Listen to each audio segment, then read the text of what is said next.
Hey Junior Power Kids, it's Miss Dana. Welcome to the clubhouse. I am so glad to have you here today to hear another story from our theme of Ready, Set, Move, where we have been learning all summer long that Jesus wants to be our friend forever and he wants us to ready, set, move, to follow him and to tell other people about him. So our story today is from my very favorite book called the Bible. That's right. And whose book is the Bible? God's book. And how many books are in the Bible? You yell it really loud. 66. You guys are so smart. And it's broken into two parts, the Old Testament and the New Testament. So today's story is from the New Testament. And remember, guys, this book is super special because it is the book that God gave to us so that we can know him. And we know that everything in it is totally true. It's not like a comic book or a movie or superheroes stories or fairy tales. Everything in the Bible is totally true and important for us to know. So our story is from the New Testament today, like I said. So this story happened like 2,000 years ago. And it happened after Jesus was here on earth. So we know Jesus was here on earth for a little bit. And he died on the cross to save us and then came back to life. And then after a little bit, he went up to live in heaven with his Father God, where he is now. So our story today took place after Jesus had already gone back up into heaven.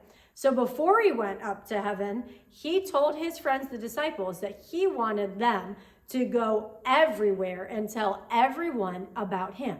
And they did their job. It was a really good thing. The disciples listened and did their job. It's, in fact, probably why we know about Jesus today, because those guys told people that told people that told people. So the disciples were really good at telling people about Jesus. In fact, they were so good at it that the first church started. Everybody say, yes! That's right. So the first church started about 2,000 years ago. That's really cool. So let's talk about what the church looked like then. So the church didn't meet in a big building like this. In fact, they met outside most of the time. And they talked about Jesus, right? They taught other people about Jesus because they knew that that's what Jesus wanted them to do. And so they thought, what else would Jesus want us to do? And they knew that Jesus would want them to love like him. So today, let's talk about what it is to love like Jesus. So the first church was really good at teaching people about Jesus. So inviting people to hear about Jesus is a really big, important part of being like Jesus and being the church, right? Another thing that they were really good at was sharing.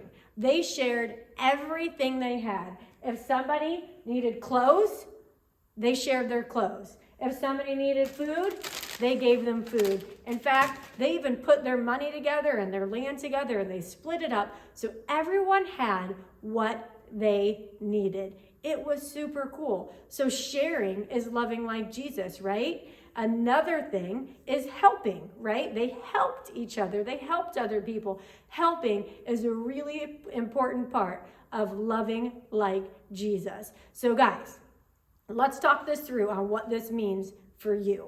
So when you are kind to other people, you are loving like Jesus.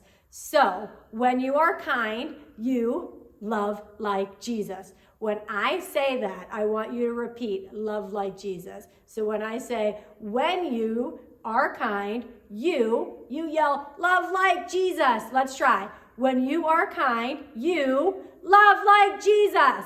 Good. Another way that you can love like Jesus is like, let's say you have a snack and you are around some friends that maybe don't have a snack. When you share your snack, you, yell it again, love like Jesus. Very good. Or maybe it's a toy. Maybe you have a friend over, or maybe it's just your brother or your sister or a neighbor. When you share your toys, you love like Jesus. Yell it really loud. You love like Jesus. Very good. Let's think about this. When you invite other people to learn about Jesus, you love like Jesus. Very good. So wait, one more thing. When you maybe help somebody who you see is in need, so maybe that means you help carry the groceries in or do something like that, or you hold the door open. When you are helpful, you love like Jesus. What do? Love like Jesus. You guys are so smart. So one other way is when you maybe help somebody that's in need, like if you see somebody that maybe doesn't have enough to eat, or maybe you know a family who could use a little bit of help. When you help other people that are in need and you share with them, you love like Jesus. You guys are so good at that. So every day, guys, we should be loving like Jesus. We can do that when we're kind to others, when we help other people know about Jesus, when we are helpful, when we share, when we're kind. There are all kinds of ways to love like Jesus. So today and every day, I want you guys to work really hard, just like the first church did, and we want you to love like Jesus. Yell it one more time. Love like Jesus. Very good, guys. And by the way, you are the best at loving like Jesus. See you next time.